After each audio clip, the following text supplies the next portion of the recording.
Remember when Randy Marsh was just a geologist?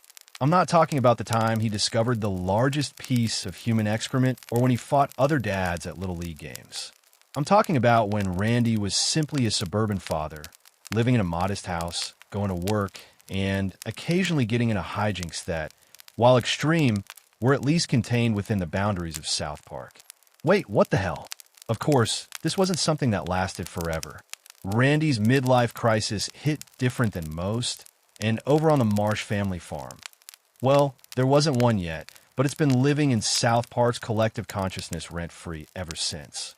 The transformation of Randy Marsh from suburban geologist to hemp farmer might be South Park's most ambitious character evolution, while also being pretty devastating once you think about the implications for his family. This might be Randy's most selfish moment, the highest point of his narcissism, the most Randy episode of Randy that we never saw coming. So today, not only do I want to pinpoint when Randy decided to uproot his entire family's life, but also highlight how this decision would reshape South Park forever and unpack what this agricultural ambition means for the Marsh family dynamics. It all started with a moment of clarity, or what Randy would call clarity. The suburbs had become suffocating. The same routine, the same neighbors, the same predictable life that millions of Americans live every day. But Randy Marsh was never one for accepting normalcy. Standing in his garage, surrounded by the detritus of various failed hobbies and abandoned interests, Randy experienced what he would later describe as an epiphany. Integrity, he muttered to himself, the word rolling off his tongue like a prayer. That's what's missing. Tegridy. The decision came suddenly, like all of Randy's major life choices. No family meeting, no careful consideration of logistics or finances. Just Randy, bursting through the front door with that manic energy that Sharon had learned to dread over their years of marriage. "We're moving to a farm," he announced, as if declaring they were ordering pizza for dinner. The family's reaction was predictable. Sharon's exasperated sigh, Stan's horrified protest, Shelley's angry indifference. But Randy's mind was made up, and when Randy Marsh sets his mind on something, the universe seems to bend to accommodate his delusions. The property he found was perfect in that imperfect way that only Randy could appreciate. Acres of untended land, a farmhouse that had seen better decades, and most importantly, distance from the suburban life he'd suddenly decided was killing his soul. The real estate agent tried to warn him about the work involved, the isolation, the complete lack of farming infrastructure. Randy heard only opportunity. "This is where we'll grow our integrity," he said, gesturing at fields of weeds and broken fencing. Sharon's resistance was fierce, but ultimately futile. 20 years of marriage had taught her that fighting Randy's grand schemes was like trying to stop a tsunami with a beach umbrella. "The kids have school, Randy. I have my job. Our entire life is in South Park." But Randy had an answer for everything. Stan could take the bus. It would build character. Shelley was angry anyway. Maybe fresh air would help. And as for Sharon's job, well, she could commute or find fulfillment in farm life. The fact that he hadn't consulted her about this life-altering decision was just another Tuesday in the Marsh household. The moving day was a symphony of chaos. Randy, dressed in brand new overalls that still had the tags on, directed the movers with the confidence of someone who had definitely never directed movers before. "Careful with that box. It contains our new life," he shouted, though the box in question contained nothing but his geology equipment that he'd probably never use again. Stan sat in the car, texting his friends about his impending doom, while Shelley blasted music loud enough to drown out her father's enthusiasm. But it was during the drive to their new home that Randy revealed the true scope of his vision. "Hemp," he said, as if revealing the secret of a universe. "We're going to grow hemp." The family's collective groan could probably be heard back in South Park. Randy launched into a dissertation about the benefits of hemp, its industrial uses, its environmental benefits, conveniently glossing over the fact that he knew absolutely nothing about farming, hemp, or really any form of manual labor that didn't involve a keyboard. The first night at Tegridy Farms, Randy had already named it, naturally, was rough. The house creaked with sounds that suburban homes never made. The isolation was immediate and oppressive. Sharon lay in bed, staring at the ceiling, wondering how her life had led to this moment. Stan couldn't get Wi-Fi in his room. Shelley discovered that her cell phone had no signal. Only Randy slept soundly, dreaming of hemp fields and the integrity that would surely follow. Morning brought reality. The farm was a disaster. The fields were overgrown with weeds that Randy optimistically called native plants. The barn housed a family of raccoons that had no intention of leaving. The farming equipment left by previous owners was rusted beyond recognition. Any reasonable person would have seen the insurmountable challenge. Randy saw destiny. "This is perfect," he declared, standing in what might generously be called a field. "We'll clear this land with our own hands. Build something real, something with integrity." The fact that his hands were soft from years of office work didn't dampen his enthusiasm. Neither did Stan's observation that they didn't own any farming tools, or Sharon's reminder that they knew literally nothing about agriculture. But Randy had YouTube and determination, and a complete inability to recognize his own limitations. He ordered books about hemp farming overnight delivery. He watched farming videos with the intensity of someone studying for the bar exam.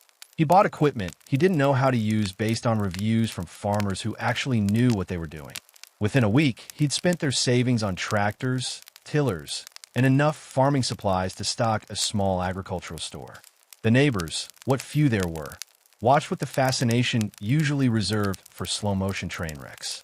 Here was this suburban family, led by a man in spotless overalls, attempting to transform neglected land into a hemp empire. They placed bets on how long it would last. The optimists gave them 6 months. The realists said 3. But Randy's delusion was powerful. Each morning, he'd stand on the porch, coffee in hand, surveying his domain. "Breathe that in, Stan," he'd say to his miserable son. "That's the smell of integrity." That it was actually the smell of the septic system backing up was beside the point. Randy saw what he wanted to see, and what he saw was the beginning of an agricultural empire. As the first week turned into the first month, the family began to adapt in their own ways. Sharon started a vigorous garden, pouring her frustration into vegetables that might actually grow. Stan found ways to catch the school bus, though the 2-hour commute each way was killing his social life. Shelley discovered that screaming in the middle of nowhere was surprisingly therapeutic. And Randy? Randy kept planning, kept dreaming, kept pushing forward with the unwavering confidence of someone who had never failed at anything, mainly because he'd never recognized his failures as such. The transformation of Randy Marsh from geologist to farmer was complete, at least in his mind. The fact that he hadn't actually grown anything yet was a minor detail. Tegridy farms existed, and that was enough. For now. Little did South Park know that this delusional decision, this midlife crisis made manifest, would reshape their entire community. Randy's pursuit of Tegridy would lead to adventures, disasters, and innovations that would put their small Colorado town on the map for all the wrong reasons. But that first night, as Randy stood in his empty field, flashlight in hand, planning where his hemp would grow, he felt something he hadn't felt in years. Purpose. Misguided, delusional, potentially destructive purpose, but purpose nonetheless. And for Randy Marsh, that was enough to begin the journey that would transform not just his family, but the entire economic landscape of South Park. The seeds of Tegridy Farms have been planted, metaphorically speaking. The actual seeds would come later, along with complications that Randy, in his suburban-fueled agricultural fantasy, couldn't possibly imagine. The morning after Randy's first month as a farmer, he stood in his kitchen wearing the same overalls he'd been wearing for a week straight. They were no longer spotless dirt, mysterious stains, and what might have been fertilizer decorated them like badges of honor. "You see this, Sharon?" he said, pointing at a particularly large mud stain. "This is what real work looks like. This is Tegridy." Sharon, pouring coffee with the practiced movements of someone who'd learned to tune out her husband's speeches, merely nodded. But Randy wasn't done. He'd spent the previous night crafting what he called his agricultural philosophy, though it read more like the ramblings of someone who'd watched too many farming documentaries while high on his own ego. Tegridy Farms isn't just about growing hemp, Randy announced to his captive breakfast audience. It's about growing integrity. It's about getting back to what's real. It's about, he paused for dramatic effect, becoming one with the land. Stan looked up from his cereal.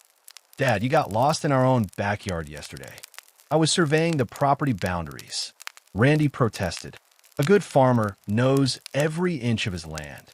The truth was, Randy's vision for Tegridy Farms grew more elaborate by the day. What started as a simple hemp farm in his mind had evolved into something more complex, more philosophical, and significantly more unhinged. He divided the property into sections with names like the Field of Dreams, Integrity Acres, and the Honest Earth. The fact that they were all just different parts of the same weed-infested field didn't matter to Randy. His first attempt at actual farming was a disaster that would have been comedic if it weren't so expensive. Randy had purchased what he thought were hemp seeds from a website that looked legitimate enough. Premium hemp seeds, guaranteed growth, the site had promised. What arrived was a collection of seeds that, upon Sharon's inspection, appeared to be bird food. Randy, these are sunflower seeds, Sharon said, holding up the bag. Sunflowers are very hemp adjacent. Randy insisted. We'll start with these and work our way up to hemp. It's called agricultural progression, Sharon. Look it up. She didn't look it up. She didn't need to. 20 years of marriage had taught her that Randy's confidence was inversely proportional to his actual knowledge. But she also knew that pointing this out would only lead to a longer lecture about his vision for Tegridy Farms. Randy's approach to farming combined the worst aspects of YouTube University with the unearned confidence of a man who'd once won a Nobel Prize for something completely unrelated. He'd wake up at what he called Farmer's Dawn, which was actually 9 a.m., put on his farming costume, and stride out to survey his domain. The soil speaks to me, he told Tally, who had shown up one day looking for a place to crash and somehow became Randy's agricultural consultant. It tells me its secrets. Dude, that's just the mushrooms growing in your compost, Tally replied, taking a hit from his joint. But yeah, the soil things sound way cooler. The partnership between Randy and Tally was unexpected, but somehow perfect.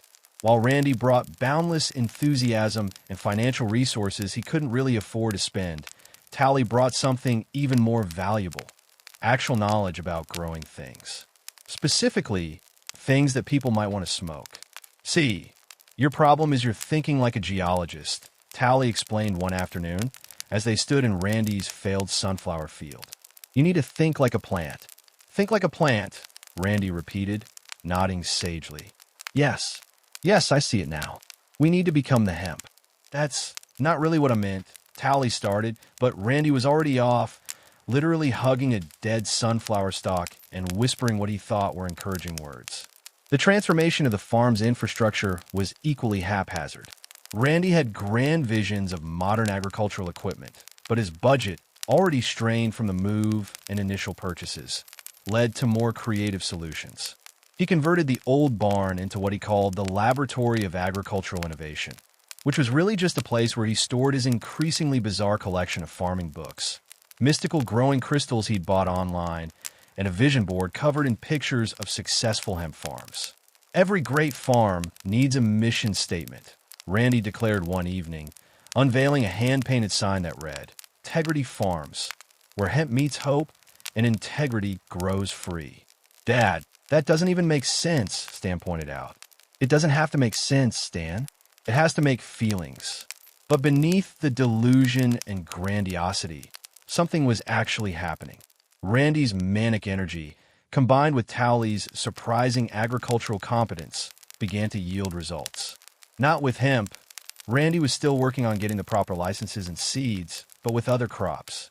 The farm started producing vegetables, mostly by accident when Sharon's frustration garden expanded beyond its original boundaries.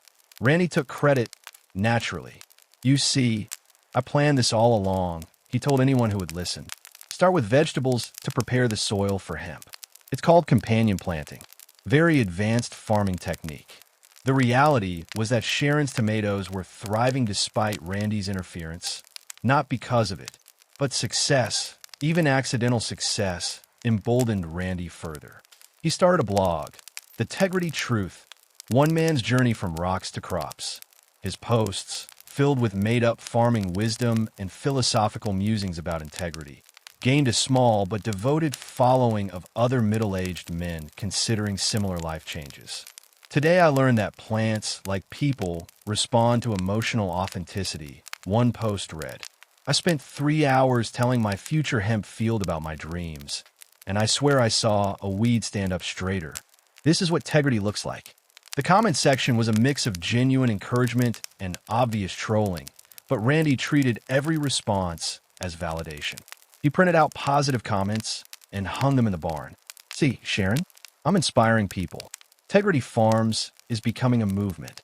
Meanwhile, the practical realities of farm life continued to assert themselves. The raccoon family in the barn had been joined by possums, creating what Randy optimistically called a diverse ecosystem. The ancient plumbing in the farmhouse required constant attention, leading to several incidents that tested the family's commitment to rural living. This is just like pioneer times, Randy exclaimed during one particularly severe plumbing crisis, bucketing water from the well. Pioneers didn't have to get to school in South Park, Stan muttered, his hair still wet from a bucket shower.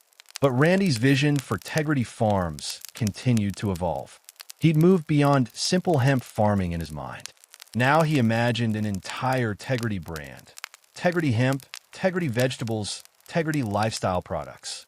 He spent evenings sketching logos, designing merchandise, planning an empire built on a foundation of integrity and agricultural ignorance. We're not just growing plants, he told his reflection in the bathroom mirror, practicing what he thought would be his eventual TED Talk. We're growing a revolution. A Tegridy revolution. The fact that he still hadn't successfully grown a single hemp plant was a detail Randy was happy to overlook. In his mind, Tegridy Farms was already a success. The physical farm was just catching up to his vision. And with Towley's help, maybe, just maybe, reality might eventually match Randy's delusion. As the sun set on another day at Tegridy Farms, Randy stood in his field of failed sunflowers and successful tomatoes, seeing neither failure nor his wife's success. He saw only potential, integrity, and the birth of something greater than just a farm. Tomorrow, he told the setting sun, tomorrow we plant the hemp. Tomorrow, of course, would bring its own disasters. But that's the thing about Tegridy. It's not about success or failure. It's about believing in your own delusion so completely that reality has no choice but to accommodate it. At least, that's what Randy told himself as he headed inside for dinner, leaving muddy footprints that Sharon would have to clean up, already planning his next agricultural innovation. 3 months into the Tegridy Farms experiment, the Marsh family had developed what psychologists might call maladaptive coping mechanisms, but what they simply call surviving Dad's midlife crisis. Each family member had carved out their own territory within the farm, both physical and psychological, creating a complex ecosystem of dysfunction that somehow maintained a precarious balance. Sharon's domain was the kitchen and the half-acre closest to the house. Here, she created what she called her sanity garden, though Randy insisted on referring to it as Tegridy Farms' Sustainable Vegetable Initiative. The garden was immaculate, productive, and surrounded by a fence that Randy initially protested. Fences are the antithesis of Tegridy, Sharon, but eventually accepted when Sharon made it clear that either the fence went up or she was moving back to town. I'm not asking for much, Sharon had said during that particular argument, holding a trowel in a way that suggested it could become a weapon. Just one small space where I can pretend this is normal, where I can grow actual food instead of your dreams. The garden became Sharon's therapy. Every morning, before Randy's Farmer's Dawn routine began, she'd slip outside with her coffee and tend her vegetables. The tomatoes listened to her complaints without judgment. The cucumbers never told her she was stifling their integrity. The peppers grew in neat, predictable rows that made sense, unlike anything else in her current life. But it was during these quiet morning moments that Sharon's resentment truly flourished, growing faster than any crop on the farm. She'd given up her job as a receptionist. The commute from the farm was impossible, and Randy had promised the farm would support them. She'd left her friends, her routine, her life, all for Randy's sudden agricultural awakening. I used to have lunch with Carol every Tuesday, she told a particularly sympathetic-looking cabbage. We'd complain about our husbands like normal people. Now I'm talking to vegetables because they're the only things on this farm that aren't completely insane. Stan's adaptation to farm life took a different form. He'd transformed the old storm cellar into what he called his bunker, though it was really just a place where he could get reliable Wi-Fi after installing a signal booster he bought with birthday money and pretend he still lived in civilization. The walls were covered with posters from his old room, and he'd managed to hook up his gaming system to an ancient TV he'd found in the barn. It's not running away, he explained to Kyle during one of their video calls. It's strategic positioning.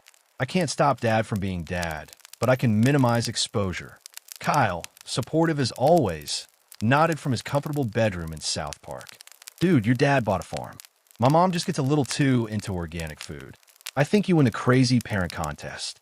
It's not a contest I wanted to win, Stan replied, the Wi-Fi cutting out momentarily as Randy started up some new piece of farming equipment he definitely didn't know how to use. The 2-hour bus ride to school had become Stan's decompression chamber. In the morning, he'd use it to transition from the chaos of Tegridy Farms to the relative normalcy of South Park Elementary. In the afternoon, it was his time to mentally prepare for whatever new agricultural disaster awaited him at home. "How's the farm, Stan?" Wendy would ask, genuine concern in her voice. Dad planted something called ancient grains yesterday. Turns out it was just regular wheat, but he paid 3 times the price because the website said it had authentic energy. So, typical Wednesday.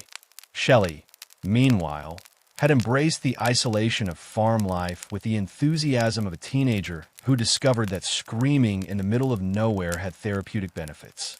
She'd claimed the old equipment shed as her space, converting it into what she called her anger studio.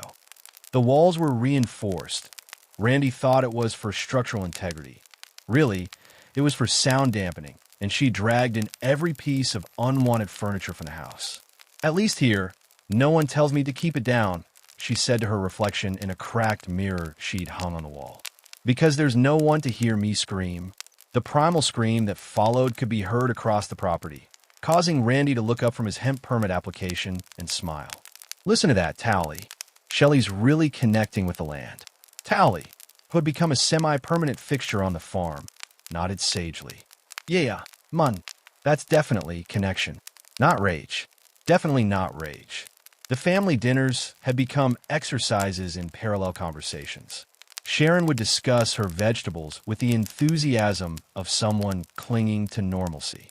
Stan would provide minimal updates about school, carefully editing out any parts that might give Randy ideas.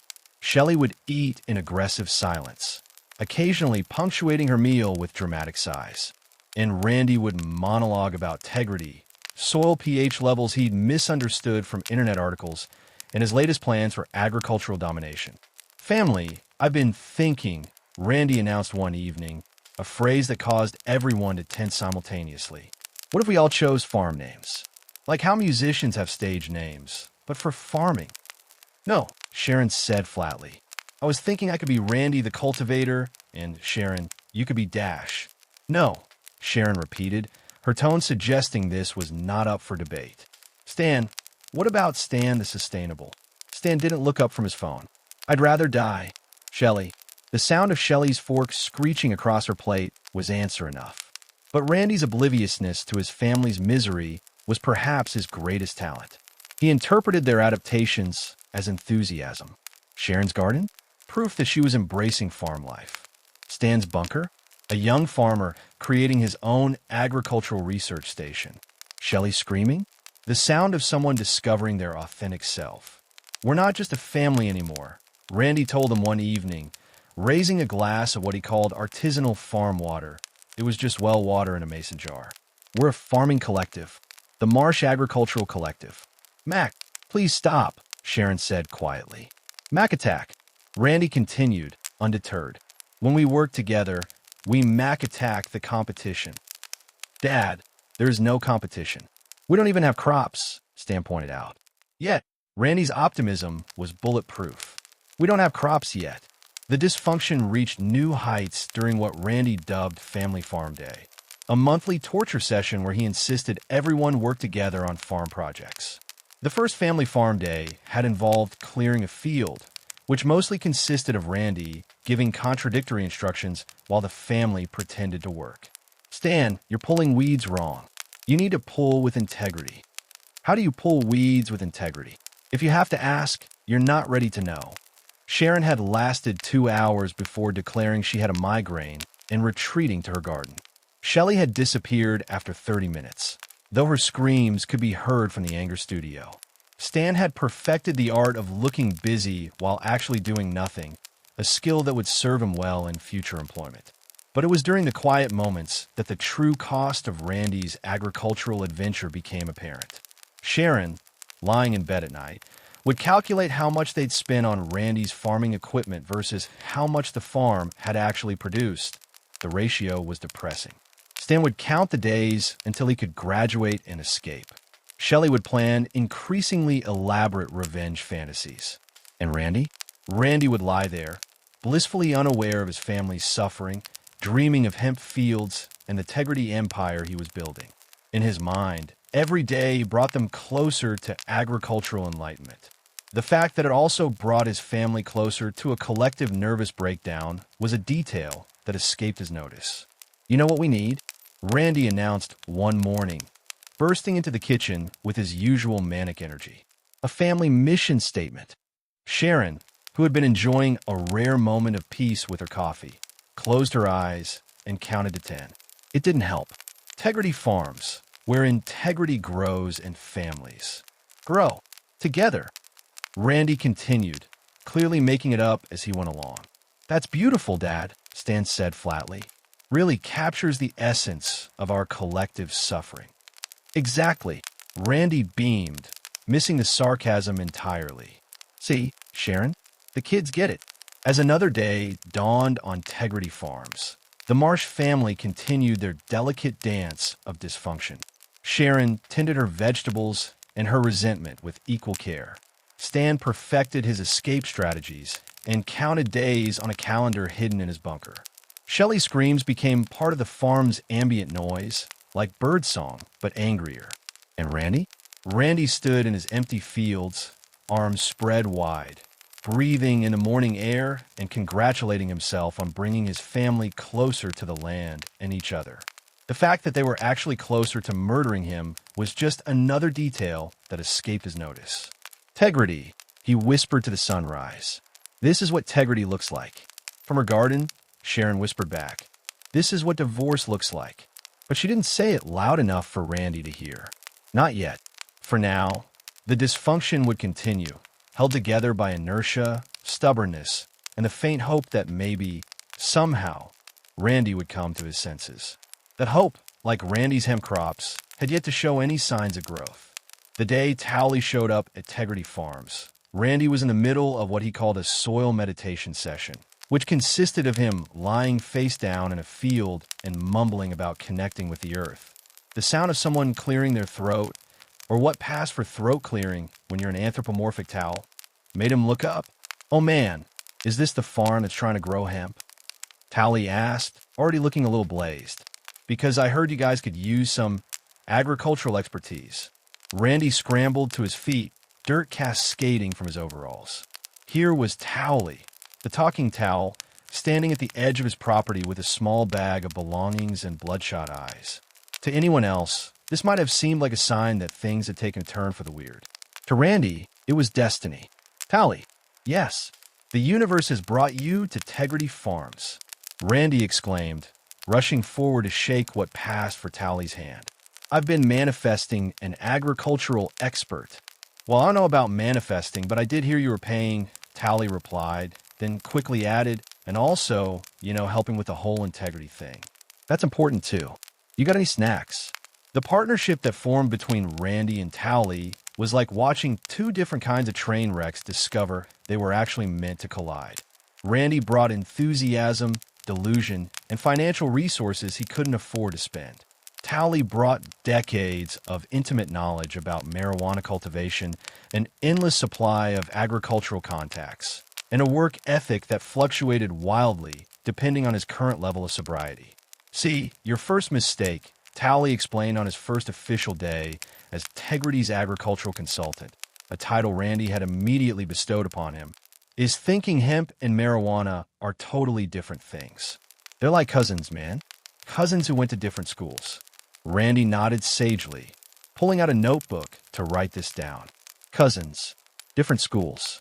This is exactly the kind of insight I needed. Also, you've been trying to plant in soil that's basically dead, Tally continued, examining a handful of dirt. This needs nutrients. It needs love. It needs, he paused dramatically, the right pH balance. The soil needs to be balanced, Randy shouted, as if Tally had just revealed the secret of a universe. Of course, it's about integrity at the molecular level. Sharon, watching from the kitchen window, saw her husband talking animatedly to a towel about dirt and realized her life had taken yet another turn toward the surreal. A towel, she muttered to herself. He hired Tal, but the truth was Tally's arrival marked a turning point for Tegridy Farms. Within days, he'd identified everything Randy had been doing wrong, which was essentially everything. The seeds Randy had bought online? Dude, these are hemp seeds, but they're like decorative hemp. You can't get high off decorative hemp. Well, you can try, but you'll just get a headache. The growing techniques Randy had learned from YouTube? Okay, first of all, that guy's growing tomatoes, not hemp. Second, he's not even growing tomatoes right. How did you think this would work? But Tally's greatest contribution wasn't just his knowledge. It was his ability to speak Randy's language while actually knowing what he was talking about. He'd phrase real agricultural advice in terms Randy could understand and embrace. Think of the plants like they're reaching for their own integrity, Tally would say, showing Randy how to properly space seedlings. Each one needs room to discover its authentic self. Yes, authentic plant selves, Randy would respond, furiously taking notes. This is revolutionary. Stan, watching these interactions, was torn between horror and fascination. Dad's taking farming advice from a towel, he told Kyle during one of their video calls. And the worst part is, it's actually working. Indeed, under Tally's guidance, Tegridy Farms began to show signs of actual agricultural activity. Tally had connections in the cannabis industry. I know a guy who knows a guy who knows a plant, he'd say mysteriously, and soon, legitimate hemp seedlings arrived at the farm. These are the real deal, Tally announced, cradling the small plants like babies. Treat them right, and they'll treat you right. Treat them wrong, and, well, you'll just have very expensive weeds. The greenhouse that Randy had impulsively purchased but never properly set up became Tally's domain. He transformed it from an expensive storage shed into an actual functioning grow operation. Temperature controls, humidity monitors, grow lights, all the equipment Randy had bought without understanding suddenly had purpose. You know what the secret ingredient is? Tally asked one evening as he and Randy surveyed the young plants. Integrity? Randy guessed hopefully. Close. It's attention to detail. And also a little bit of fish emulsion formula 511. But yeah, integrity too. Tally's presence on the farm created its own unique dynamic. He'd converted the old tool shed into what he called his office, though it looked more like a comfortable place to get high and occasionally think about farming. The walls were covered with growth charts, feeding schedules, and what appeared to be a signposter of Tommy Chone. Is Tally living here now? Sharon asked one morning, finding the towel passed out in the greenhouse, surrounded by empty snack wrappers. He's dedicated to the craft, Randy explained. Sometimes agricultural innovation requires 24/7 commitment. He's literally unconscious.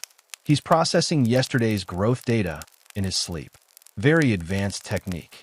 But despite his unconventional methods and occasional disappearances, I had to go see about a thing, he'd explain, returning days later with mysterious seeds or equipment. Tally proved invaluable.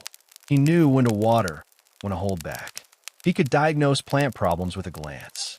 He understood the delicate balance between Randy's need to feel involved and the plants' need to not be killed by Randy's involvement. Okay, so you want to talk to the plants? That's cool, Tally coached Randy. But maybe don't yell at them about integrity for 3 hours. They're plants, not a motivational seminar. But how will they know about their purpose? Their purpose is to grow. That's it. That's the whole thing. The partnership also had unexpected benefits. Tally's laid-back approach to life had a calming effect on the farm's chaos. When Randy would spiral into one of his integrity-fueled rants, Tally would offer a simple, "That's cool, man, but have you considered just letting things grow?" He became an unlikely mediator in family disputes. When Sharon complained about the farm's expenses, Tally would point out the actual progress being made. When Stan expressed frustration about his dad's obsession, Tally would shrug and say, "At least he's passionate about something. My last employer was passionate about selling copper wire. This is way better." Even Shelley found Tally's presence oddly comforting. He never told her to stop screaming. In fact, he'd sometimes join in. Primal screaming is very therapeutic. He'd say, "I read that in a magazine once." Or maybe I was wrapping someone's lunch. Either way, solid advice. But it was the professional dynamic between Randy and Tally that truly shaped Tegridy Farm's future. Randy would dream big, too big, impossibly big, and Tally would find ways to ground those dreams in reality without crushing Randy's spirit. "So I'm thinking we create a strain of hemp that also grows tomatoes," Randy announced one day. "We'll call it Tegridy Fusion." "That's not how plants work," Tally replied carefully. "But we could grow them in the same greenhouse. Companion planting. The tomatoes would benefit from the hemp's pest-resistant properties." Genius. That's exactly what I meant. As the weeks passed, the greenhouse filled with healthy, thriving plants. Randy attributed this entirely to integrity. Tally knew it was actually the result of proper pH balance, appropriate nutrients, and keeping Randy from overwatering everything. But he let Randy have his narrative. "You know what this partnership needs?"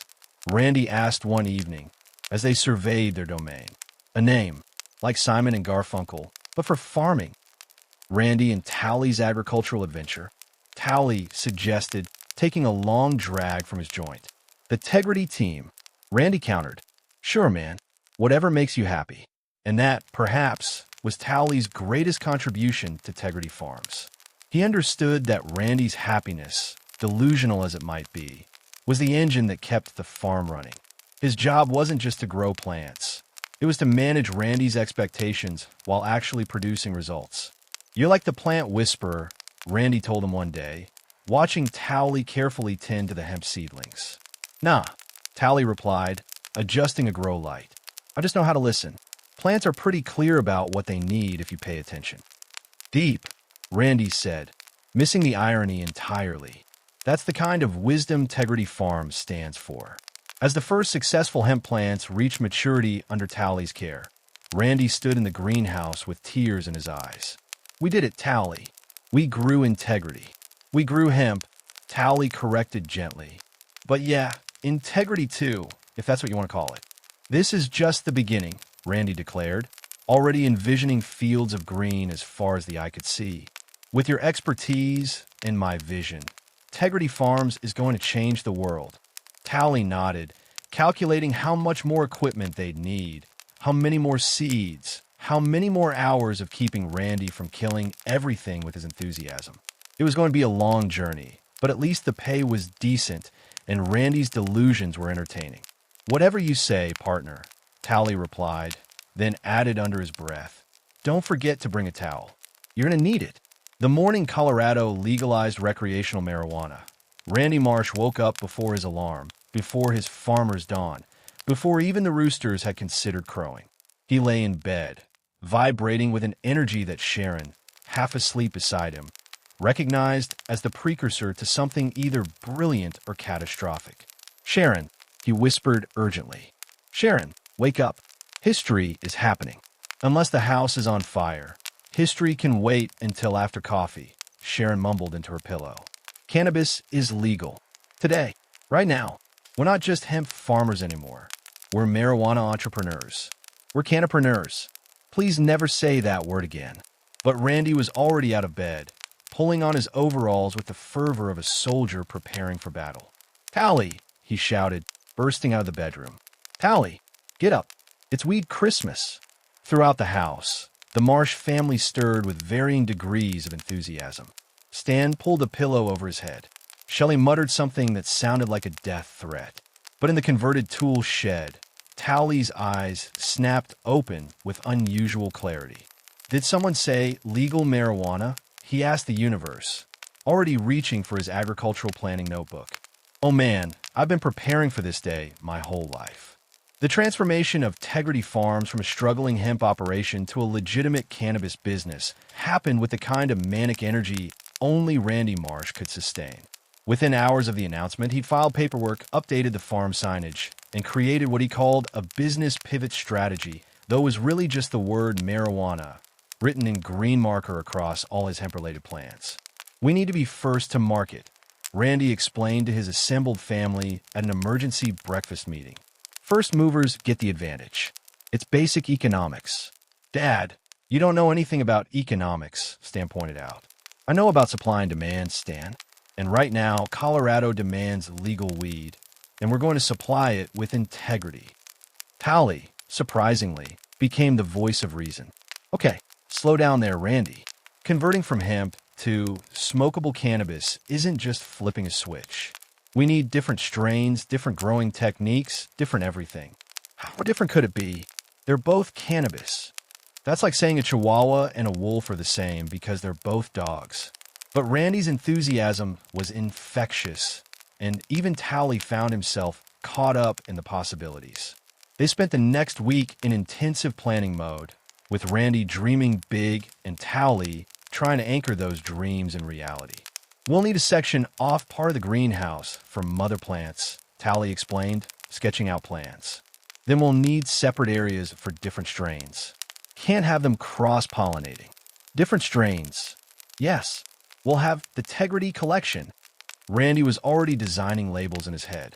Integrity Indica, Honest Sativa, Truth Serum Hybrid. Those are terrible names. Those are revolutionary names. The real work began immediately. Towley's mysterious connections in the cannabis community suddenly became invaluable. Dealers became suppliers, hookups became business associates, and Towley's extensive knowledge of marijuana cultivation transformed from a questionable life choice to essential expertise. I know a guy who's been developing strains in his basement for 20 years, Towley said during one planning session. He's got genetics that'll blow your mind. Legally now, which is weird. Bring him here. We'll have a strain summit. Randy was already envisioning himself as the Steve Jobs of marijuana. We'll revolutionize the industry with integrity-based breeding programs. The first legal plants were ceremoniously planted in what Randy dubbed the Freedom Greenhouse. He insisted on a ribbon-cutting ceremony, despite Sharon pointing out that no one was invited and it was just the family watching him cut a ribbon he'd bought himself. This is for posterity, Randy insisted, making Stan take photos. Someday, these pictures will be in the Cannabis History Museum. There's no Cannabis History Museum, Dad. Not yet. Under Towley's expert guidance, the plants thrived. He introduced Randy to concepts like vegetative stages and flowering cycles, translating complex botanical processes into Randy comprehensible metaphors. Think of it like the plants are teenagers, Towley explained. First, they just want to grow tall and eat everything. That's the vegetative stage. Then they hit plant puberty and start flowering. That's when the magic happens.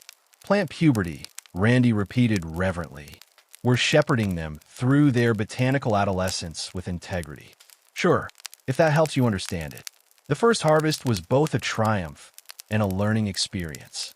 Randy had insisted on being hands-on throughout the process, which led to several near disasters that Towley had to quietly correct. The trimming process, in particular, tested everyone's patience. You can't just hack at it with scissors, Randy, Towley said, watching in horror as Randy attacked a plant like he was giving it a haircut. It's precision work, like creating a bonsai tree. Bonsai marijuana, another Tegridy innovation. That's not what I never mind. But despite Randy's enthusiastic incompetence, the harvest was successful. The farm produced its first batch of legal, sellable marijuana. Randy held up a perfectly trimmed bud like it was his newborn child. Look at it, Sharon. We grew this. With our own hands. Towley grew it, Sharon corrected. You mostly got in the way. I provided the integrity.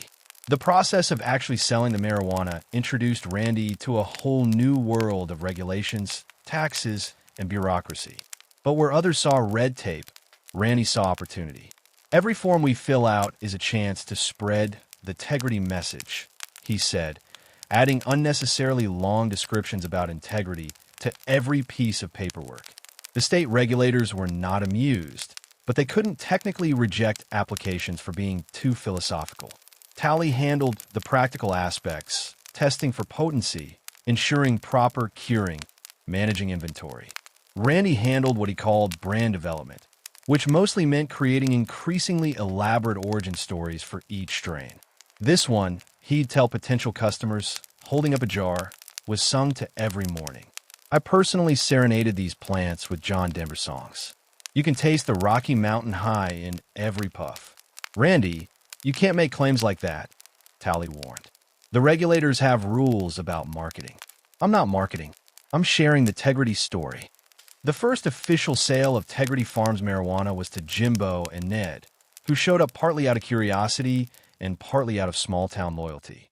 Randy treated it like a wine tasting, insisting on explaining the terroir of his product. Notice the subtle notes of integrity, he said, as Jimbo took a hit. That's from mountain water we use. And the finish, that's pure Colorado freedom. Tastes like weed, Jimbo said. Integrity-infused weed, Randy corrected. Word spread quickly through South Park. Tegridy Farms had successfully transitioned from a failed hemp farm to a functioning marijuana business. The greenhouse expanded, then expanded again.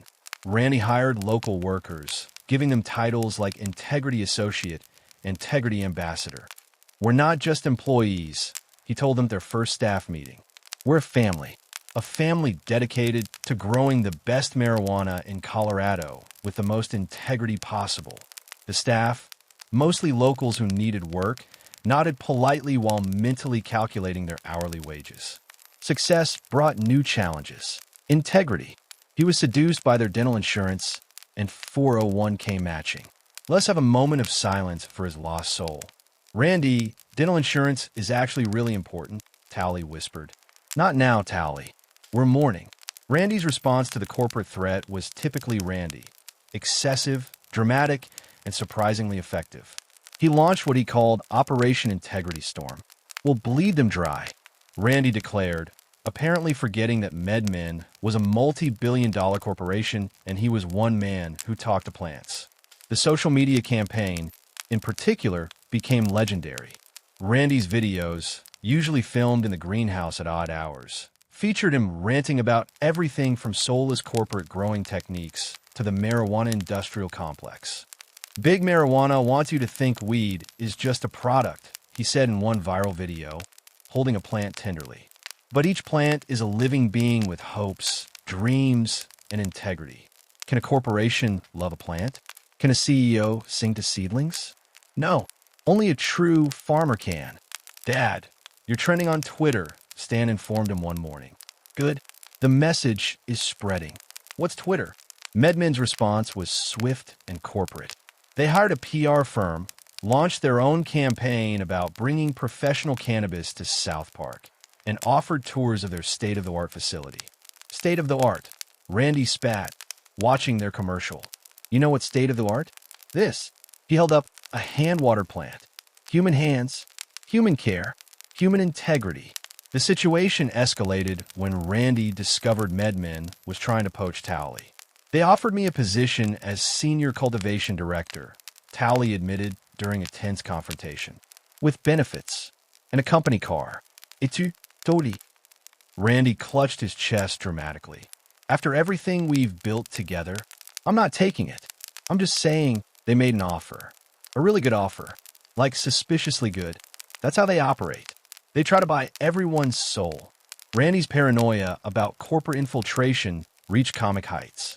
He installed security cameras around the farm, convinced MedMen was sending spies. He made employees sign integrity pledges. He even suspected Sharon of being tempted by the corporate side after she suggested maybe they should modernize some of their operations. Modernize? Randy gasped. That's exactly what a corporate spy would say. Randy, I'm your wife. That's the perfect cover. The opening of the MedMen facility was approached by Randy like a general preparing for D-Day. He organized what he called the resistance, really just himself, Tally, and a few loyal employees who were too amused by the drama to quit.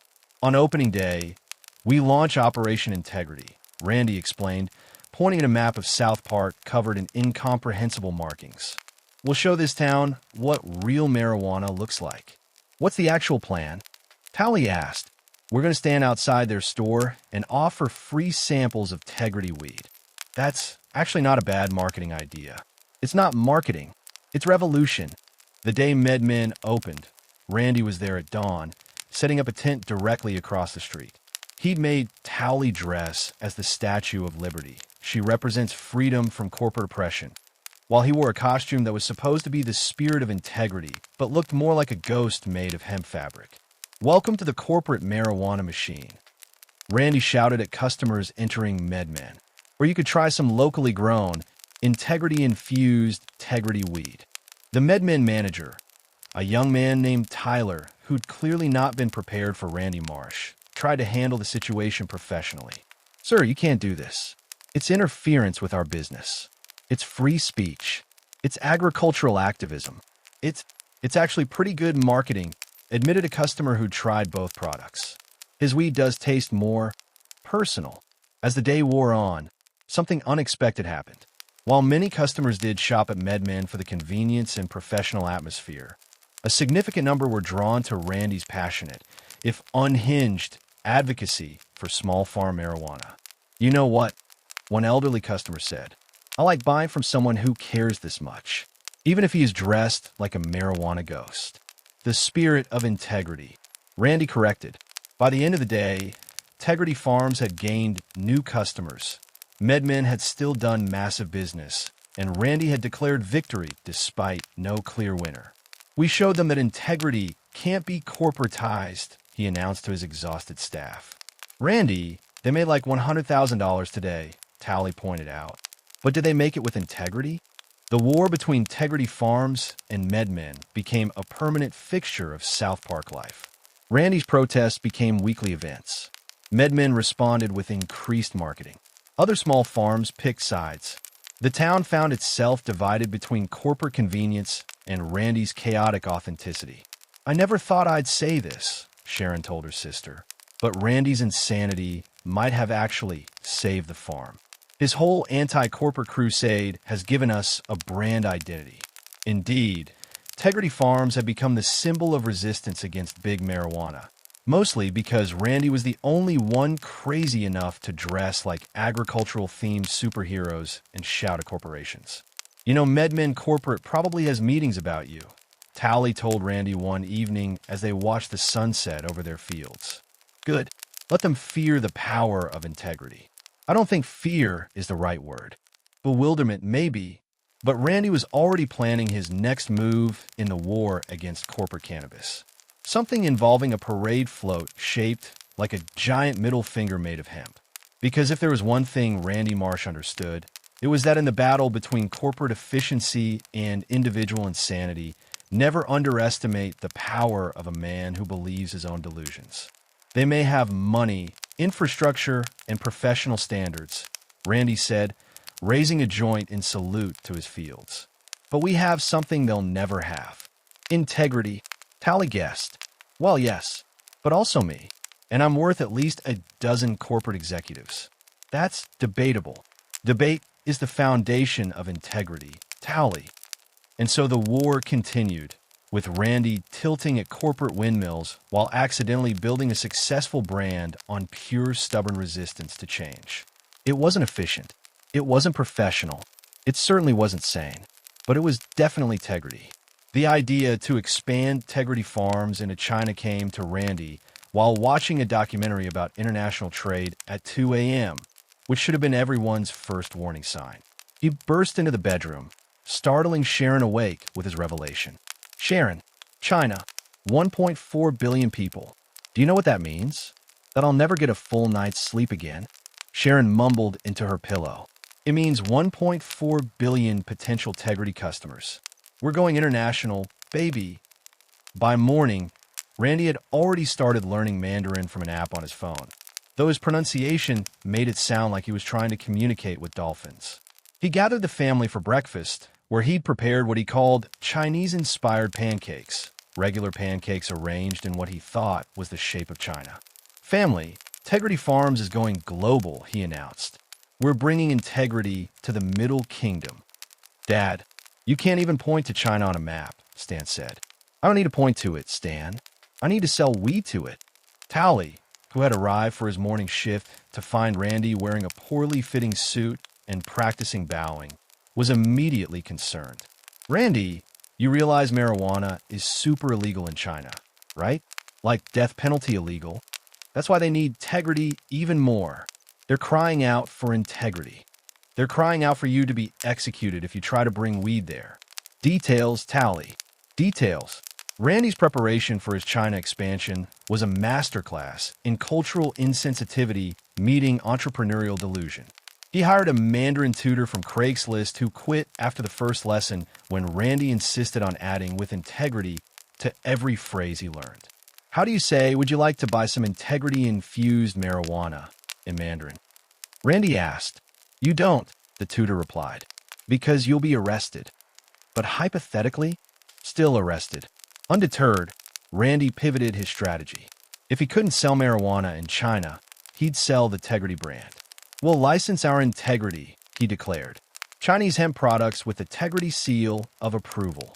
He spent weeks preparing what he called his China presentation, which consisted mainly of pictures of his farm with Chinese characters he'd copied from takeout menus. The characters, unbeknownst to Randy, mostly said things like beef with broccoli and extra soy sauce. I've arranged meetings with Chinese agricultural officials, Randy told his bewildered family, showing them emails that were clearly spam, but which he'd interpreted as official government interest. They're very eager to learn about integrity farming. Dad, that email is asking if you want to enlarge Stan began. Our international presence. Exactly. The day Randy left for China was a mixture of relief and dread for the Marsh family. Relief that he'd be gone for a week, dread about what international incident he might cause. Please don't start a trade war, Sharon begged as she drove him to the airport. The only war I'm starting is a war on low-integrity agriculture, Randy declared, wearing a hat with both American and Chinese flags that he'd had custom-made. In China, Randy's journey was a series of misunderstandings that would have been comedic if they weren't so potentially dangerous. His first meeting was with what he thought was the Ministry of Agriculture, but was actually a confused tourist agency that had responded to his emails out of politeness. I'm here to bring Tegridy to China, Randy announced to a room of bewildered travel agents. Want to have Great Wall? One suggested hopefully. No, I want to revolutionize Chinese hemp production with integrity. We have nice package deal for Forbidden City. The language barrier was just the beginning of Randy's problems. His attempts to navigate Beijing led to him accidentally joining a Tai Chi class in a park. This must be how they prepare for agricultural meetings. Ordering what he thought was tea, but was actually fish sauce. Interesting breakfast custom. And somehow ending up at a children's birthday party where he gave an impassioned speech about sustainable farming to 6-year-olds. But Randy's persistence, combined with his complete inability to recognize social cues, eventually led him to actual agricultural contacts. Through a series of mistranslations and misunderstandings, he found himself at a hemp textile factory outside Beijing. This is fate, Randy exclaimed, seeing the hemp processing equipment. You need Tegridy hemp, Colorado's finest. The factory manager, Mr. Liu, spoke enough English to be dangerous. You have hemp? We buy hemp. Not just hemp. Tegridy hemp. Grown with integrity. What is integrity? Randy launched into a 40-minute explanation of integrity, using hand gestures, drawings, and, at one point, an interpretive dance. Mr. Liu, too polite to interrupt, nodded along while secretly wondering if all Americans were this insane. The negotiations that followed were unlike any business dealing in Chinese industrial history. Randy insisted on explaining the emotional journey of each plant, the importance of integrity-based cultivation, and why Chinese hemp lacks soul. Your hemp is probably fine, Randy said, examining their product. But does it have character? Has anyone sung to it? Sung to hemp? Mr. Liu asked, certain something was being lost in translation. Essential for integrity. I'll demonstrate. What followed was Randy serenading a bale of hemp with John Denver's Rocky Mountain High, while the entire factory watched in stunned silence. Back in South Park, the family was enjoying Randy's absence until the phone call started. Mrs. Marsh? This is the U.S. Embassy in Beijing. We have your husband here. He's not under arrest, but he's been banned from several agricultural facilities for aggressive singing. That sounds right, Sharon sighed. Randy's China adventure reached its climax when he somehow convinced Mr. Liu to visit Tegridy Farms. The logic was unclear, the business model non-existent, but Randy's sheer force of personality and Mr. Liu's curiosity about whether all American farms were this chaotic made it happen. I'm bringing China to Tegridy, Randy announced over a crackling phone connection. Prepare the farm for international business. Randy, what does that even mean? Sharon asked. I don't know. Put up some flags. Make everything look more integrity-ish. Mr. Liu's visit to Tegridy Farms was a culture clash of epic proportions. Randy had prepared by decorating the entire farm in what he thought were Chinese decorations, but were actually Japanese, Korean, and one piñata he insisted was vaguely Asian. Welcome to Tegridy Farms, Randy announced, bowing so deeply he nearly fell over. Where East meets West in a harmony of integrity. Mr. Liu, a practical businessman who'd built his company from nothing, looked around at the chaotic farm, the greenhouse full of marijuana plants Randy wasn't supposed to show him, and Tally, who waved awkwardly. This is hemp farm? Mr. Liu asked carefully. This is an integrity farm that happens to grow hemp. Randy corrected, and also some other things you definitely didn't see. The tour was a disaster by any business metric. Randy's explanations made no sense. His demonstration of integrity farming involved him hugging plants, and his business proposal was essentially, you give us money, we give you integrity. But something strange happened. Mr. Liu, who'd spent his career dealing with corporate efficiency and industrial scale, found himself oddly charmed by Randy's insanity. You really believe this, integrity? He asked. With every fiber of my being, Randy declared. Is very stupid, Mr. Liu said. Then he smiled, but also very real. Not like business in Beijing. You're a crazy person, but honest crazy person. That's the nicest thing anyone's ever said to me. The deal that emerged made no logical sense. Mr. Liu would import small amounts of Tegridy hemp for specialty products, marketed to wealthy Chinese consumers as American integrity hemp. The profit margins were ridiculous, the business model unsustainable, but it gave Randy what he wanted, international presence. We're worldwide, baby, Randy celebrated, popping champagne in the greenhouse. Tegridy Farms International. Randy, you're shipping like 50 pounds of hemp a month, Tally pointed out. That's not exactly a global empire. It's not about the quantity, Tally. It's about the integrity. We've built a bridge between nations. You've built a very small, very weird bridge. The China connection, small as it was, went to Randy's head immediately. He added International Integrity Farmer to his business cards. He started every conversation with, as someone with global agricultural interests. He even attempted to learn more Mandarin, though he still sounded like he was speaking in sound effects. Ni hao. Was sure integrity no mean. He'd greet confused customers, which roughly translated to hello. I am integrity farmer, but sounded more like hello. I am confused dolphin. The shipments to China became monthly events at Tegridy Farms. Randy would personally oversee the packaging, adding handwritten notes about integrity to each bale, most of which Mr. Liu would later find and politely ignore. What does this say? Mr. Liu asked during a video call, holding up one of Randy's notes. That's the hemp's integrity journey. I document each plant's emotional growth. Plants have emotions? Of course. This batch was particularly optimistic.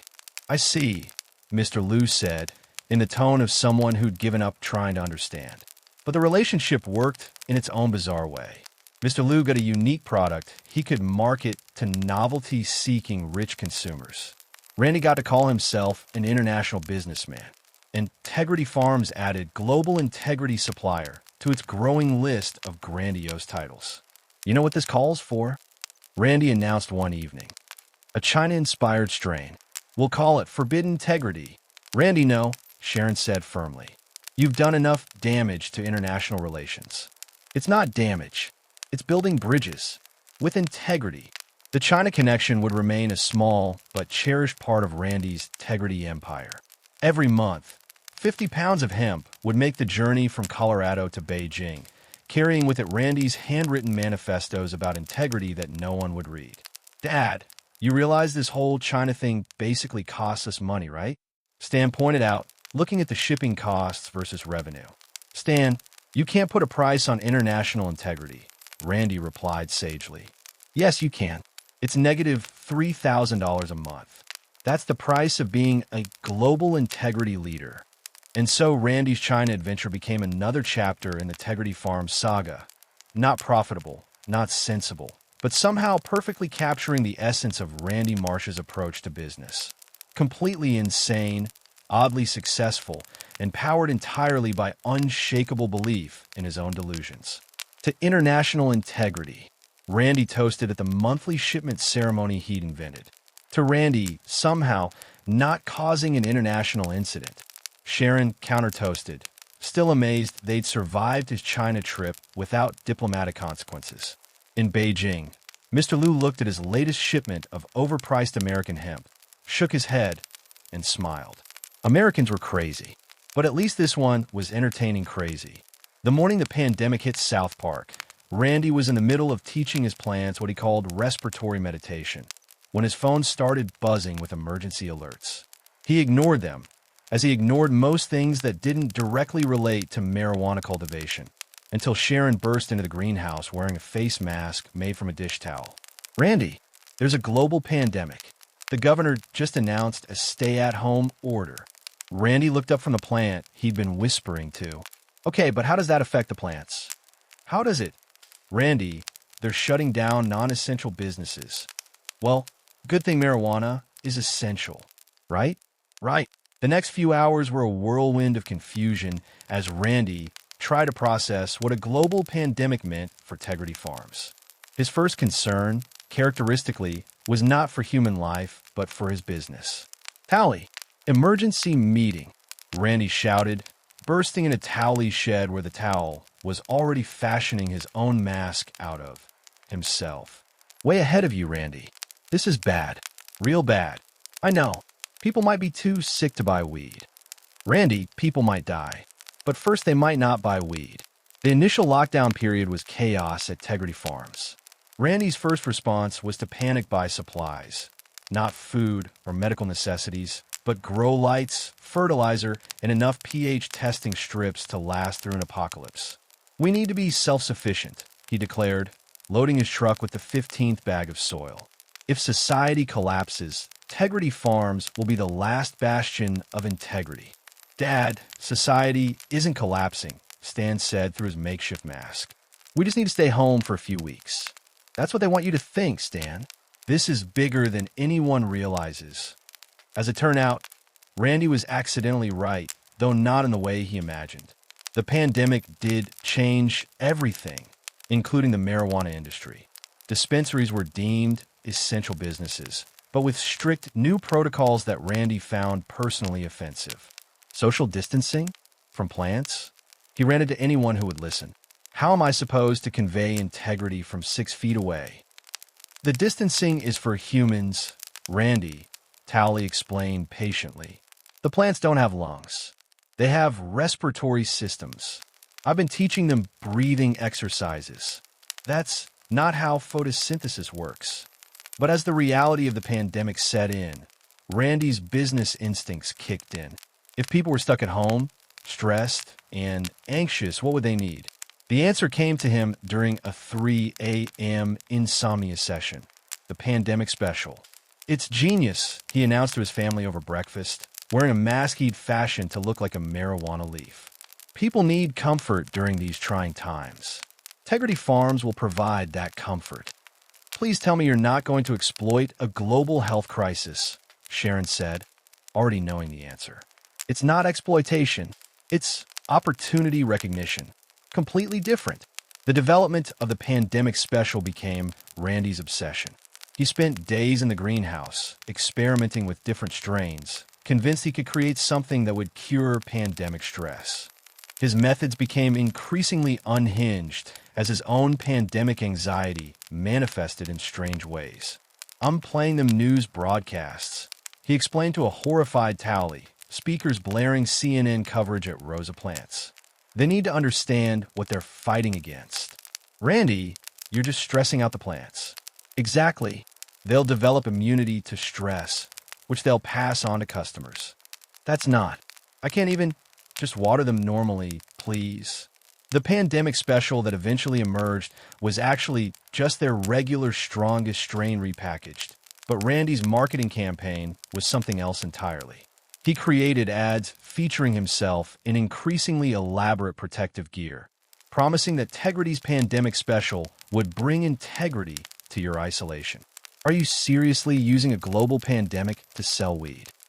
Stan asked, watching his father film a commercial in a hazmat suit. I'm providing a public service, Randy insisted. People need this now more than ever.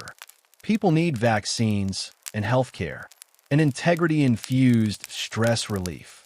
The rollout of the pandemic special coincided with Randy implementing what he called pandemic protocols at Tegridy Farms, which bore no resemblance to actual health guidelines.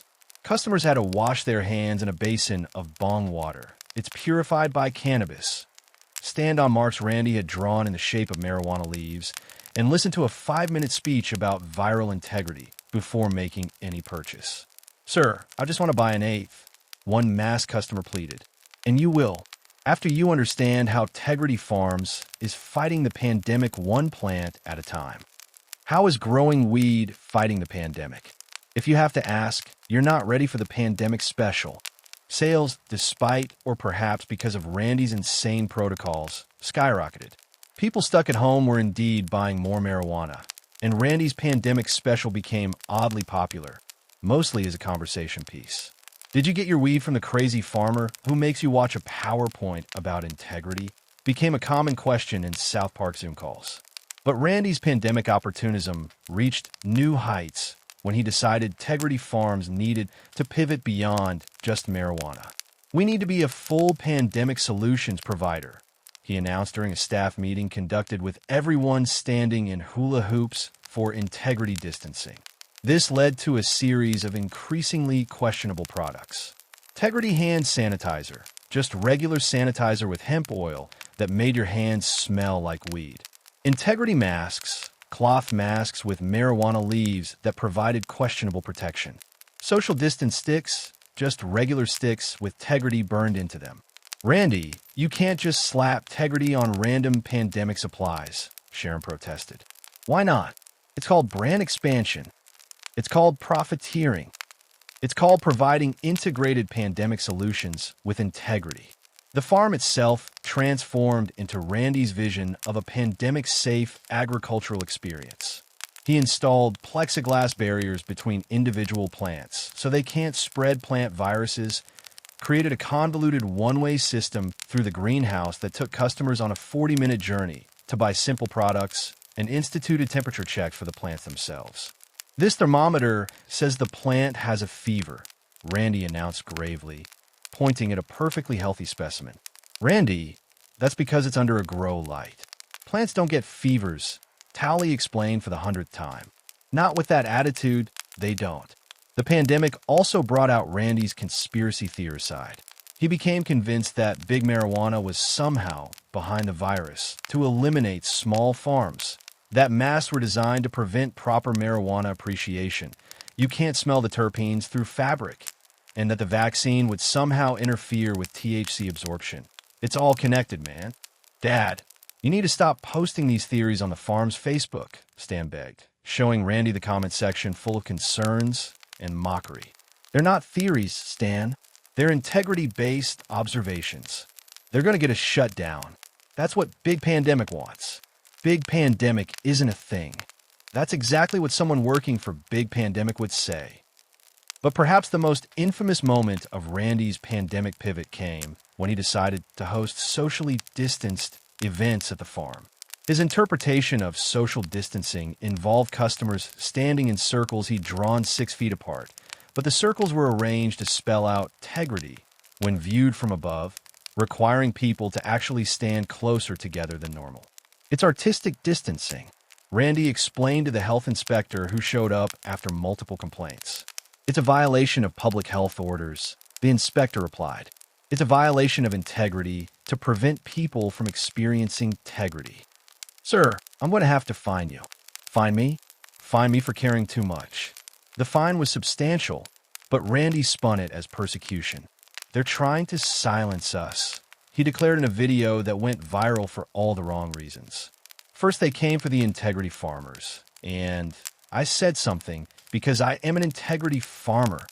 Despite the chaos, controversies, and questionable safety practices, Tegridy farms somehow thrived during the pandemic. The pandemic special became their bestseller.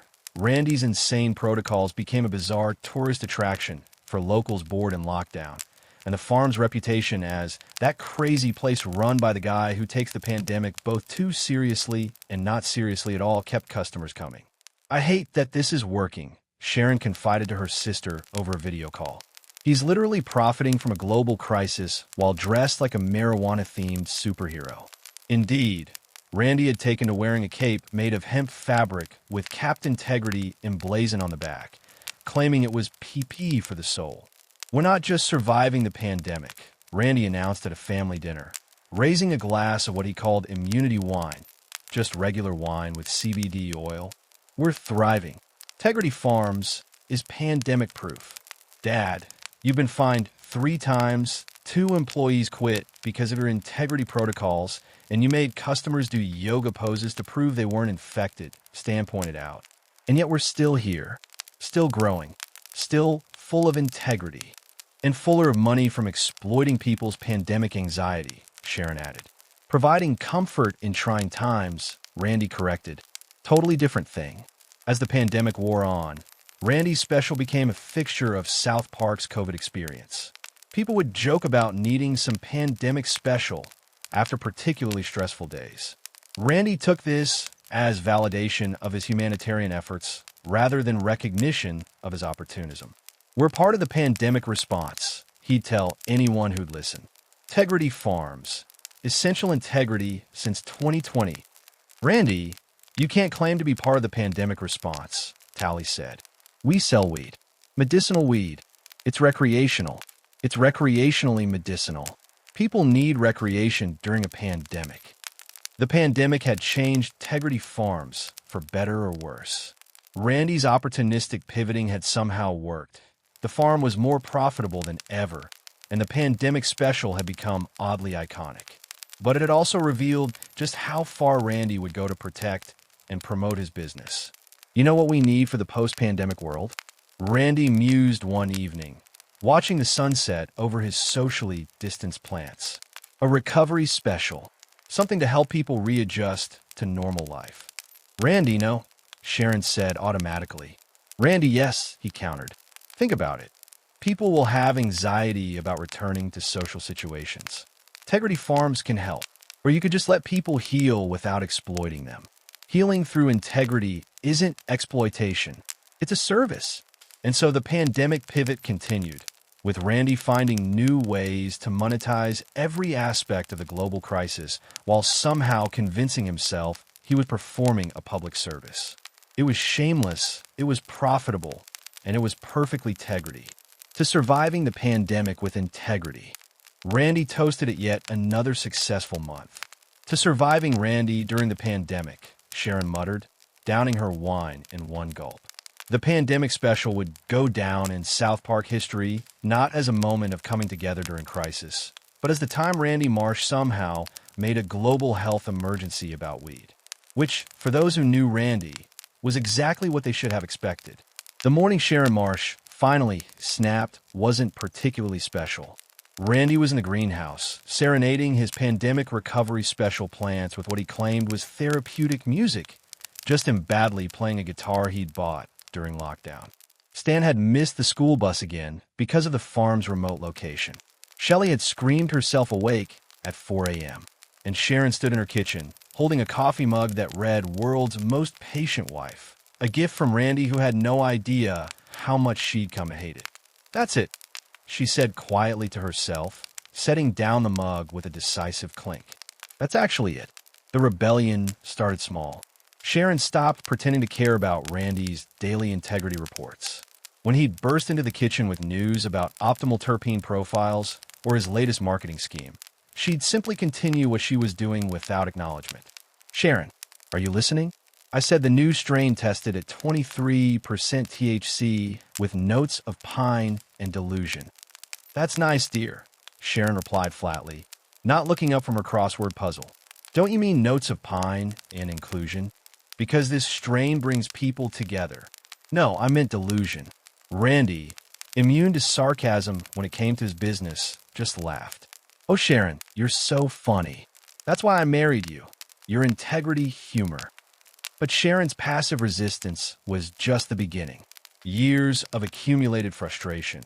The forced move, the isolation, the endless marijuana metaphors. The fact that her husband now unironically referred to himself as the Ganja Gandhi had built to a breaking point. The first major sign of rebellion came when Sharon announced she was getting a job in town. "But you have a job," Randy protested. "You're the chief happiness officer of Tegridy Farms." "That's not a real job, Randy. That's a title you made up to make me feel better about being trapped on this farm." "It's a very important position. Who else would maintain farm morale?" "What morale? Our son lives in a bunker, our daughter screams as a hobby, and our employees think you're insane. That's why we need a chief happiness officer." Sharon's job search was both practical and symbolic. She needed income that wasn't dependent on Randy's agricultural mood swings. But more importantly, she needed something that was hers. Something that had nothing to do with integrity, marijuana, or listening to Randy explain why plants have chakras. She found work at a real estate office in South Park, helping other families find homes. The irony of helping people achieve their domestic dreams while her own had become a nightmare wasn't lost on her. "How's the farm?" her new co-workers would ask politely. "Still standing," Sharon would reply, "despite my husband's best efforts." The commute became Sharon's sanctuary. Twice a day, she had 45 minutes each way where she couldn't hear Randy, couldn't smell marijuana, couldn't see the greenhouse that had become the center of their lives. She'd listen to podcasts about people who dramatically changed their lives, taking mental notes. Randy, predictably, interpreted Sharon's job as another part of the Tegridy empire. "She's spreading integrity throughout South Park's real estate market," he'd tell customers. "Every house she sells comes with a complimentary Tegridy welcome basket." "I absolutely do not do that," Sharon told her boss when asked about the baskets. "Oh, good. We were worried about liability issues." The real rebellion began manifesting at home. Sharon stopped participating in Randy's elaborate farm rituals. No more morning gratitude circle with the plants. No more integrity inventory meetings where Randy would graph their family's integrity levels. Sharon's had been declining steadily, which Randy attributed to urban influence from her job. "You missed Wellness Wednesday," Randy complained one evening. "We did yoga with the plants." "The plants don't do yoga, Randy. They're plants. They do plant yoga. It's different, but equally valid." Sharon started sleeping in the guest room, claiming Randy's 3 a.m. inspiration sessions were disrupting her sleep. Really, she just couldn't stand hearing one more middle-of-the-night revelation about cross-promotional integrity initiatives. "Sharon, I just realized, what if we made marijuana-infused honey by putting beehives in a greenhouse?" Randy whispered urgently through the door at 2:47 a.m. "What if you didn't?" came the muffled reply. "But think of the marketing. Buzzed honey, get it?" "Good night, Randy." The children noticed the change immediately. Sharon stopped trying to smooth over Randy's eccentricities, stopped translating his behavior into something resembling normal parenting. "Mom, Dad wants us to help him create a living logo made of different colored marijuana plants, Stan reported one Saturday morning. Tell him you're busy, Sharon replied, not looking up from her newspaper. With what? Being a normal teenager. That's a full-time job around here. Even Shelley, who generally existed in her own anger-powered universe, noticed her mother's transformation. Mom's getting ready to murder Dad, she announced at dinner one evening. What? No. Randy laughed nervously. Your mother loves Tegridy Farms. Right, Sharon? Sharon's smile was sharp enough to cut glass. I love many things, Randy. The farm killed most of them. That's Tegridy humor again. You're so funny. Still not joking. The tension reached new heights when Sharon started making unilateral decisions about the family without consulting Randy. She enrolled Stan in an SAT prep course. He needs options beyond inheriting a marijuana farm. Signed Shelley up for therapy, actual therapy, not your plant therapy nonsense. And most controversially, started looking at apartments in South Park. Why are there apartment listings in your browser history? Randy asked, genuinely bewildered. Why are you looking at my browser history? I was trying to find that article about integrity-based fertilizer. Why are you looking at apartments? Why do you think, Randy? The concept that Sharon might leave hadn't occurred to Randy. In his mind, Tegridy Farms was the family's shared dream, their combined destiny. The idea that Sharon might not want to spend her remaining years listening to him anthropomorphize plants was incomprehensible. Is this about the pandemic special? He asked. Because that was a humanitarian effort. It's about everything, Randy. It's about moving here without asking me.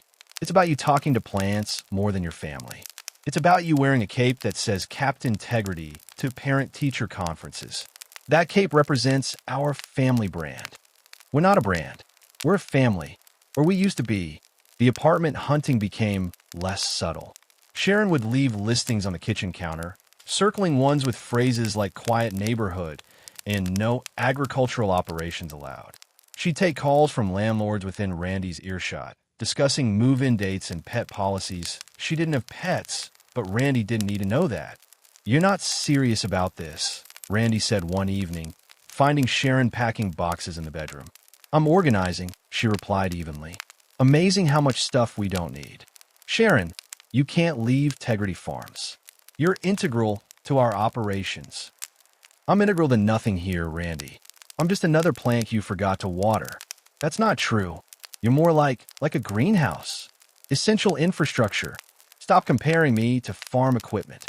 The breaking point came during what Randy dubbed Tegridy Thanksgiving, where he insisted on serving a dinner made entirely of hemp-based products. Hemp turkey, just shaped tofu. Hemp stuffing, basically bird food. And hemp pie, an abomination against desserts.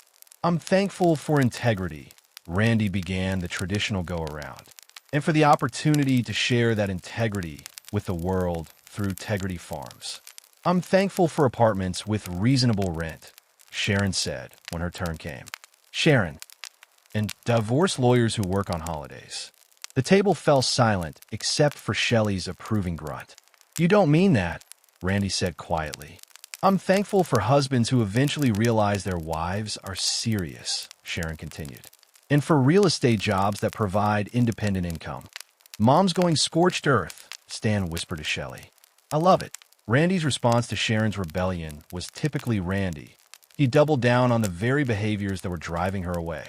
He created a marriage integrity initiative, complete with couples yoga in the greenhouse, and what he called relationship fertilizer, just regular marriage counseling workbooks with Tegridy written on them in Sharpie. We need to nurture our relationship like we nurture the plants.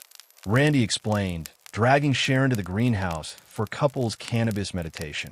Randy, sitting in a room full of marijuana while you lecture me about integrity is not marriage counseling. It's better. It's marriage cultivation. Sharon's rebellion had an unexpected effect on the rest of the family.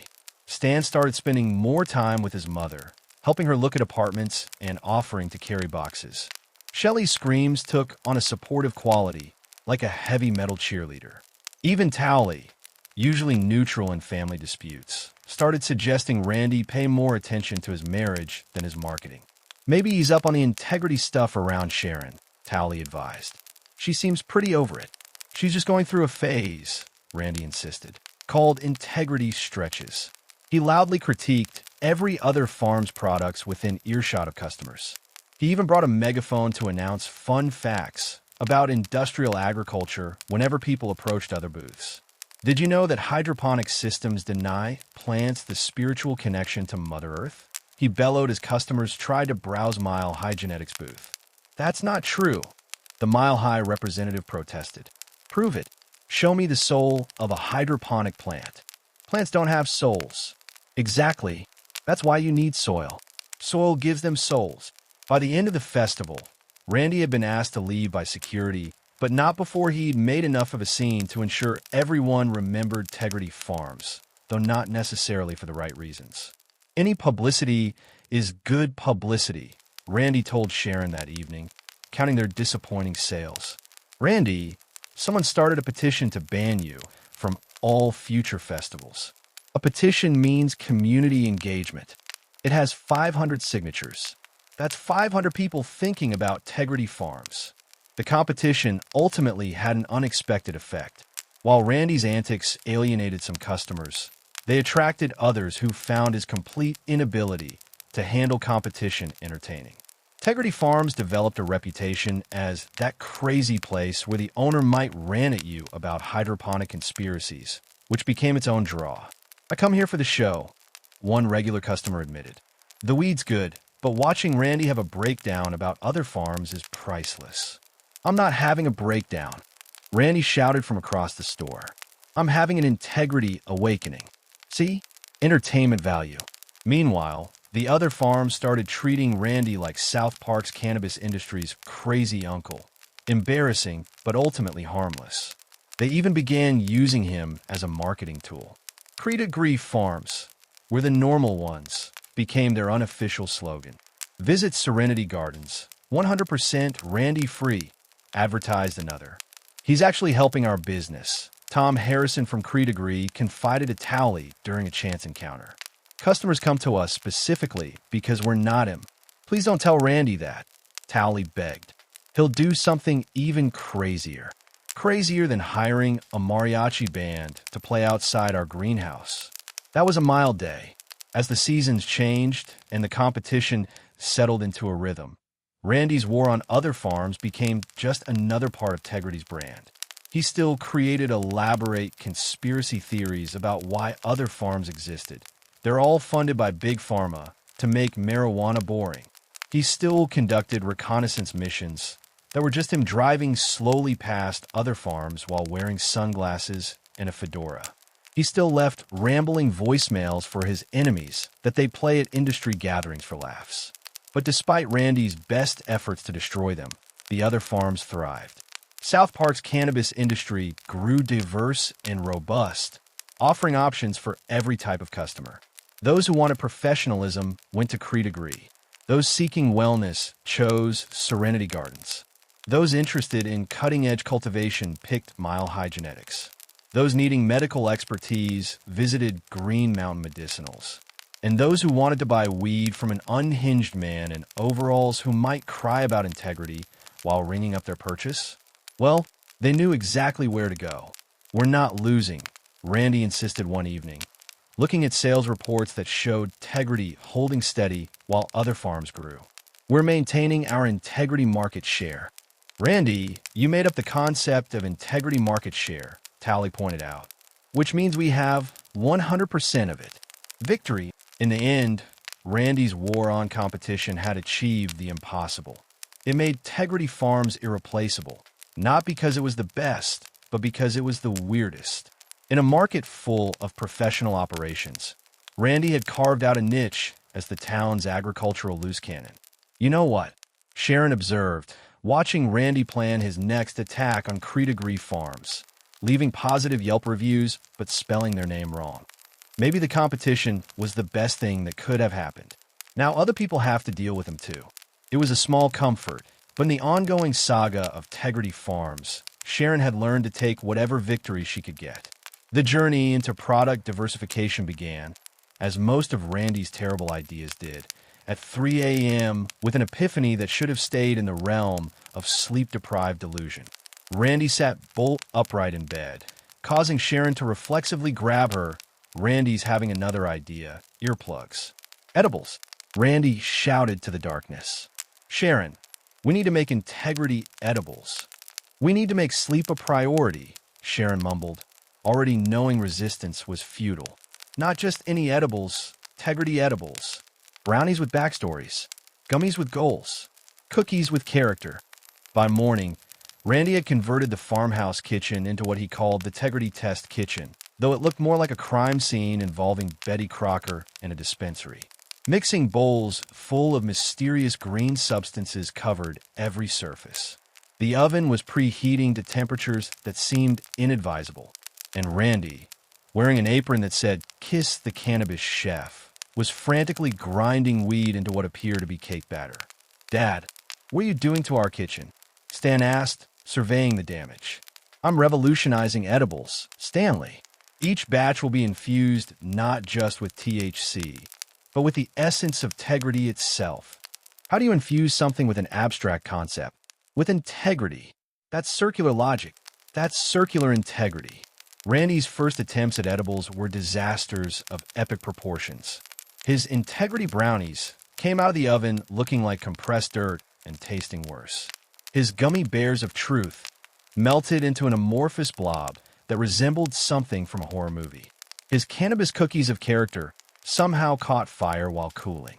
"Maybe we should stick to growing," Towley suggested, sampling what was supposed to be a pot pie, but tasted like punishment. "Our expertise is in cultivation, not whatever this is."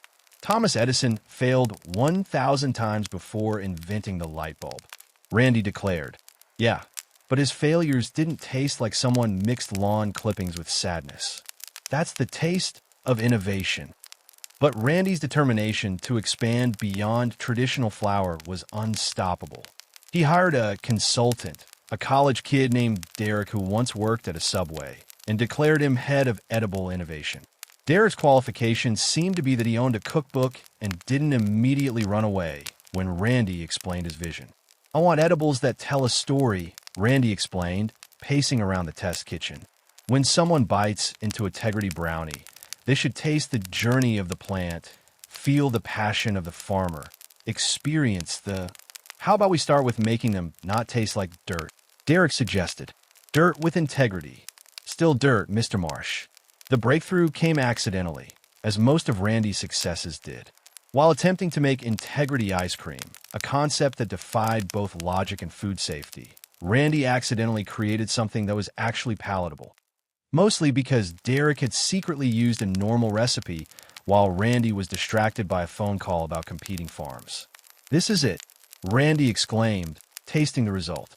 "This is what Tegridy tastes like." "It tastes like regular chocolate chip cookies," Stan pointed out. "Exactly. Tegridy tastes familiar yet revolutionary. They're literally just cookies with weed in them. Cookies with weed and Tegridy in them." The success of the accidental normal cookies led to Randy's next revelation, product line expansion. Within a month, Tegridy Farms had launched Tegridy Treats, a line of baked goods that Randy insisted were artisanally crafted with love, though they were really just Derek following recipes from the internet, while Randy narrated the Tegridy journey to no one in particular. Liquid Tegridy, cannabis-infused beverages that range from the merely unusual hemp lemonade to the actively offensive marijuana milk, which looked like swamp water and tasted worse. "Who's going to drink weed milk?" Sharon asked, watching Randy bottle the gray-green liquid. "Tegridy seekers, Sharon.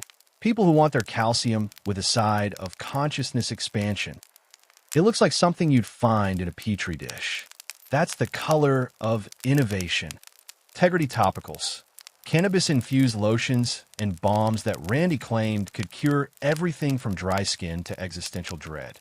The labels featured increasingly ridiculous claims until the FDA sent a warning letter. "You can't say our lotion rebuilds your soul's moisture barrier," Dara pointed out, reading the cease and desist. "But it does. I tested it on myself." "You also think plants have feelings?" "They do, especially about moisture." The product expansion reached peak absurdity with Randy's Tegridy lifestyle line non-cannabis products that somehow still related to the farm's mission. This included Tegridy toothpaste, regular toothpaste in a green tube. Randy claimed it contained mint grown in proximity to hemp, which was technically true since he'd planted mint next to the greenhouse. Tegridy soap. Soap with hemp oil that Randy insisted would cleanse both body and character. It was just regular soap that left a vague smell of marijuana. Tegridy toilet paper. Perhaps Randy's lowest moment, trying to brand toilet paper as somehow related to his agricultural philosophy. "Dad, you can't put Tegridy on toilet paper," Stan said, holding up a package in disgust. "Why not? Everyone needs toilet paper. It's a universal product. Because people use it to, you know what, never mind. This explains itself. It's about bringing Tegridy to every aspect of life. Some aspects of life don't need your input." But it was Randy's venture into CBD products that really showcased his ability to misunderstand an entire industry while accidentally succeeding. After learning that CBD was legal in more places than THC products, Randy decided Tegridy Farms needed a CBD line. "CBD is like THC's responsible cousin," Randy explained to his confused staff. "It's marijuana for people who are afraid of fun." That's not what CBD is," Tally tried to explain. "It's weed that doesn't get you high. It's like non-alcoholic beer or decaf coffee. Pointless, but profitable." Randy's CBD line included products that showed his fundamental misunderstanding of the market. Extreme CBD, marketed to athletes with slogans like "Get extremely not high" and "Push your limits of sobriety." CBD for pets, which led to Randy trying to interview his neighbor's dog about its Tegridy journey after using the product. Tegridy CBD pillows. Regular pillows, Randy claimed, were infused with CBD for better sleep, though they were just pillows he'd sprayed with hemp oil. "You can't just spray things with hemp oil and call them CBD products," Sharon said, watching Randy infuse a set of curtains. "Why not? It's about the intention. The FDA might have different opinions about intention. The FDA lacks vision and integrity." The product line expansion had unexpected consequences. The test kitchen disasters led to several small fires, one evacuation, and a visit from the health department that resulted in Randy having to take a food safety course. "This is ridiculous," Randy complained during the class. "They want me to wash my hands between touching raw meat and vegetables. My hands have integrity." "Sir, integrity doesn't kill salmonella," the instructor said patiently. "Have you tested that?" "I what?" "Maybe integrity is naturally antibacterial. Please just watch the video." Despite the chaos, some products actually succeeded. The edibles. Once Dare convinced Randy to stop adding Tegridy herbs, just grass from the yard, became popular. The CBD line, despite Randy's misunderstanding of it, attracted customers looking for wellness products. Even some of the lifestyle products found their niche market of people who thought it was funny to own Tegridy-branded toilet paper. "We're not just a farm anymore," Randy announced at a product launch event attended mostly by confused locals and one very patient journalist. "We're a lifestyle brand. The Tegridy way of life." "What exactly is the Tegridy way of life?" the journalist asked. It's about integrity," Randy said, clearly having not thought this through. "Could you be more specific?" "Integrity in all things. Integrity in your edibles. Integrity in your lotions. Integrity in your toilet paper." How does toilet paper have integrity? By being associated with Tegridy Farms. The product expansion culminated in Randy's most ambitious project yet. The Tegridy store, a retail location in South Park where all Tegridy products will be sold alongside the traditional flower. Randy envisioned it as the Apple Store of marijuana, though it looked more like a head shop that had collided with a farmer's market. "Welcome to the future of cannabis retail," Randy announced at the grand opening, cutting a ribbon made of hemp. "Where integrity meets innovation. This is comprehensive," Tom from Tegridy Farms said, attending out of morbid curiosity. "It's the future, Tom," Randy said, not noticing Tom's bemused expression. "Soon, every home will be filled with Tegridy products. Even the toilet paper." especially the toilet paper. It's about brand consistency.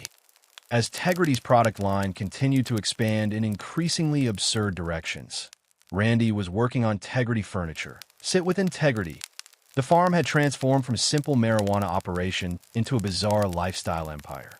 Success came not from Randy's vision, but despite it, as customers found entertainment value in products that made no sense.